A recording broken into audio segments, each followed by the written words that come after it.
France 24's Dheepthika Laurent is at the courthouse in Paris where the trial is taking place. She joins me now live from there. Deepthi, what's been happening in court today?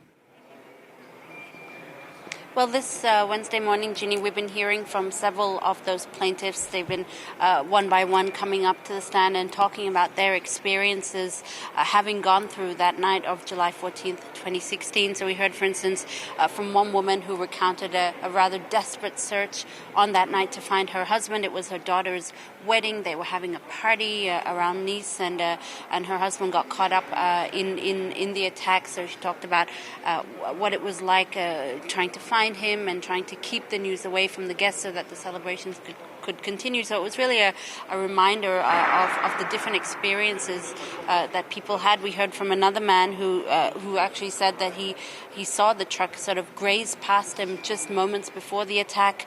He was an electrician before the Nice attacks, and now he suffers with PTSD, that he's been unable to go back to work, and really he said that this trial won't help him understand what exactly happened, and you could really visibly see in the courtroom that he was still struggling to deal with the events of that night and to accept it, really. And just before the end of the morning, we heard from another man, an older gentleman, who took to the stand and explained that he's actually trained in first aid rescue because he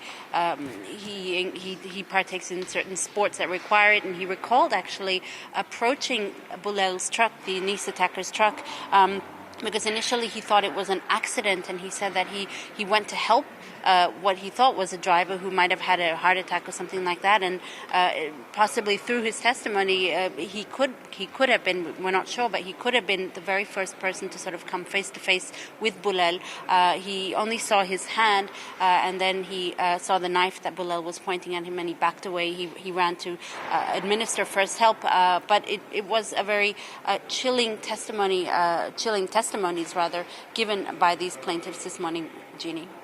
Deepthi, this trial is due to last at least for another month yet. What can we expect from the weeks ahead?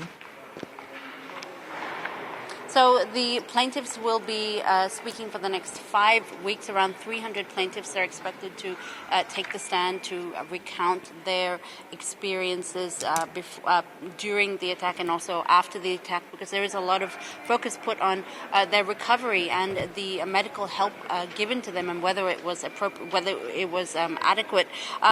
The other big event that will happen is in a couple of weeks when François Hollande, the French president at the time of the attacks, and Bernard Cazeneuve, who of course was the interior minister at the time of the attacks, well, they will be coming to the courthouse in mid-October to give their to give their testimonies. That's around the 10th. At least on the program it says it'll be around the 10th of October. And then, of course, the verdict for this trial we're expecting is sometime in mid-December for the 8 defendants, 8 men and women who are accused of providing crucial logistical help to Mohamed Laouedj Boulal, the Nice attacker, Jeannie. Deepthi, thank you for that. France 24's Dheepthika Laurent.